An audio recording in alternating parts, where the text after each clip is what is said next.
Bé, avui estem precisament a Riner, que és un petit poble de la comarca del Solsonès, on la Joventut Nacionalista de Catalunya, que és l'organització juvenil vinculada a Convergència Democràtica de Catalunya, amb el seu secretari general, aquí al meu costat, en Jordi Cominal, un any més han fet la seva escola d'estiu.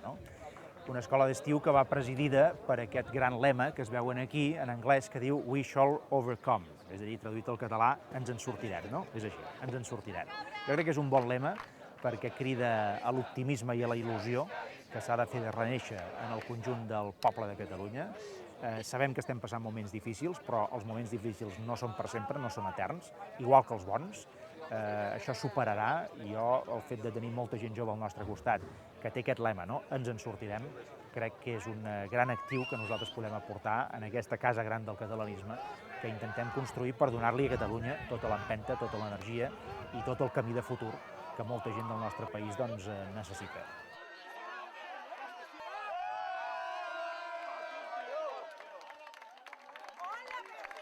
La gent de la JNC són militants del país, són gent compromesa amb el país i amb la seva gent. Per nosaltres, formar part d'una organització política juvenil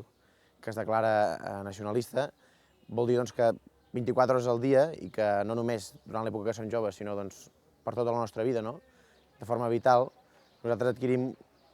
una voluntat de servei en el país, amb la seva gent i amb la gent jove. Per què? Dirigit sobretot en tres grans àmbits, amb lluitar per la llibertat del país, en fer que el camí cap a la plenitud nacional arribi un dia a l'última estació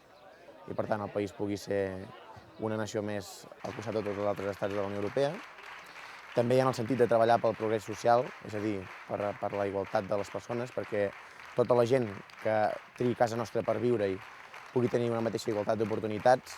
i perquè no se senti discriminada, sinó que tothom pugui progressar, sigui quina sigui la seva condició social. I finalment per poder tenir un país de qualitat que pugui donar resposta a totes les necessitats que tinguem els seus ciutadans i una qualitat que faci que sigui un país a l'alçada o capdavanter, a l'alçada de totes les nacions modernes d'Europa i del món.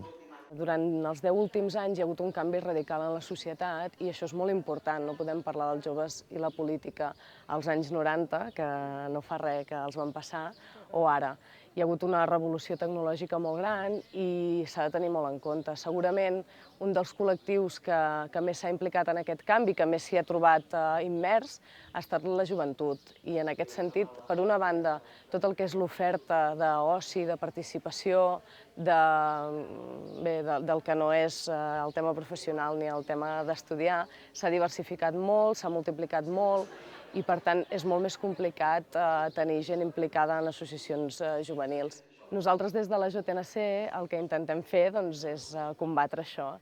i ho fem amb propostes que creiem que són engrescadores pels joves. Sobretot els que fa més anys que venim estem molt contents i avui és l'últim dia, i és bastant emocionant veure que hi ha més de 200 persones joves de tot el territori aquí treballant, també anant de festa, però treballant i parlant sobre infraestructures, sobre demografia, sobre recursos energètics. I bé, no és gaire habitual, i no hi ha gaires formacions que ho puguin dir, això. Hi ha una altra cosa que els joves de Catalunya, els joves nacionalistes de Convergència, també contínuament refermeu,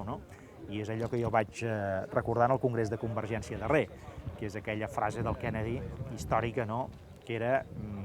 preguntem-nos, o pregunta't què pots fer tu per al teu país i no què pot fer el teu país per tu, En el nostre cas, què pots fer tu per Catalunya i no què pot fer Catalunya per tu. És molt important que la gent jove del país, en aquest sentit, prengui consciència que no tot el que ha de fer és simplement limitar-se a treballar per un mateix i sobretot en els valors de l'individualisme que imperen avui, sinó que també hem de tenir un espai per poder interactuar amb els altres, per poder dedicar unes hores del nostre temps a les altres persones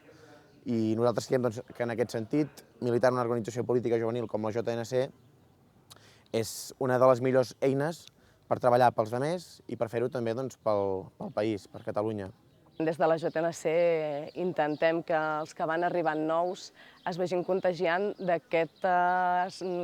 sentiment de servei al país, de donar sense esperar rebre, perquè el que et torna al país i el que et torna tota aquesta gent que s'hi ha dedicat tants anys és incalculable i per nosaltres és un gran honor poder-nos-hi dedicar.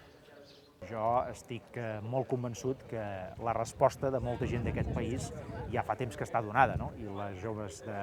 nacionalistes vinculats a Convergència ho heu demostrat durant molts anys. Vosaltres ja sabeu que la resposta és aquesta, no? Què puc jo fer per al meu país i no què pot fer el meu país per mi. És una resposta que vosaltres l'heu donat amb tota claretat i que jo us agraeixo perquè en bona part sou l'esperança perquè aquest país algun dia se'n pugui sortir, com diu el vostre lema.